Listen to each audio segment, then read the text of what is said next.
President Biden celebrated his 81st birthday yesterday. He is now officially the oldest president we've ever had. And it seems like there's an effort to lean into the fact that he is 81 and not run away from it, because check out the birthday celebration at the White House.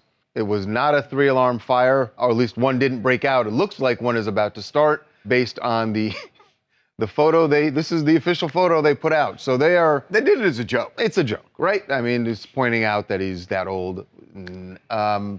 It's interesting that they are leaning into it when so many people are saying that's his Achilles heel. You say leaning into it, yet hours before, he tried referencing Taylor Swift concert and messed it up and said Britney Spears. So whether they're leaning in or not, it feels like they're whipsawing. Yeah, well, maybe their Hail Mary is going to be social media, because President Biden, although he has said in the past that he would not, is opening a TikTok account and a Threads account.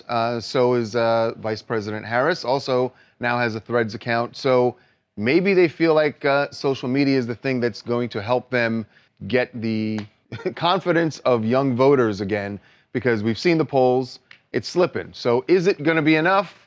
Well, let's bring in our good friend who is a tech reporter for the Washington Post, Taylor Lorenz. Welcome back to TMZ Live. Hey, Taylor. Thank you for having me. Taylor, look, you know, if he is trying to lean in to young people, you just got to see the handwriting on the wall that young people, and you tell me if I'm wrong because I ain't a young person, but I follow what's going on, and it just seems to me that the age factor and just the visuals of Joe Biden almost make it a deal breaker, it seems, for an increasingly large number of young people. So how does jumping on TikTok, jumping on Threads, or anything like that, how can he win that back?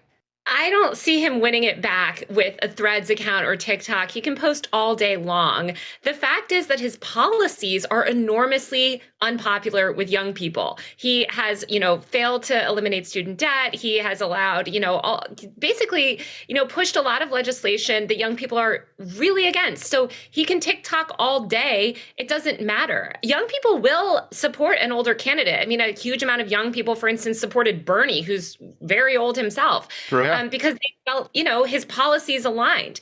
Biden can't just ignore everything that Gen Z is asking for and then, do a little dance on TikTok and think that that's going to win him the election. It actually is kind of insulting in a way, right? That they almost feel like if they do something, if they feel like if they do something humorous, the administration, like the birthday cake photo, if they do something humorous, okay, we'll just make young people laugh, and that's all that they care about. If they laugh, then they'll support me.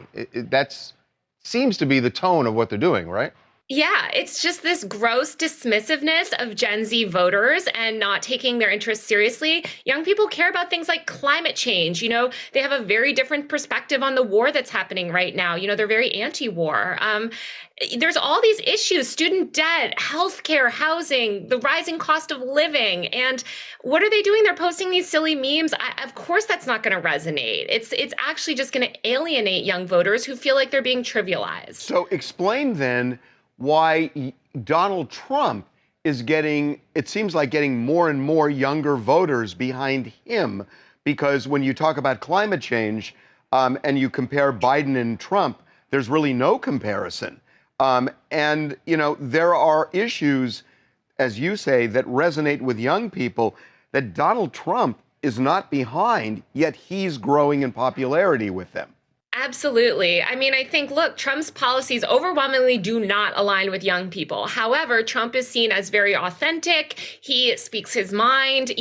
There's all of these things that I do think people like. And also there's just a hatred of Joe Biden because they feel so kind of wronged. I think I've talked to a lot of young voters and they say, look, at least with Trump, we know what we're getting. Biden, on the other hand, promised all of these progressive changes and then flip-flopped and enacted a lot of the same policies as Trump, especially with regards to the border wall, things like this. So, I think you see a lot more people turning to the right.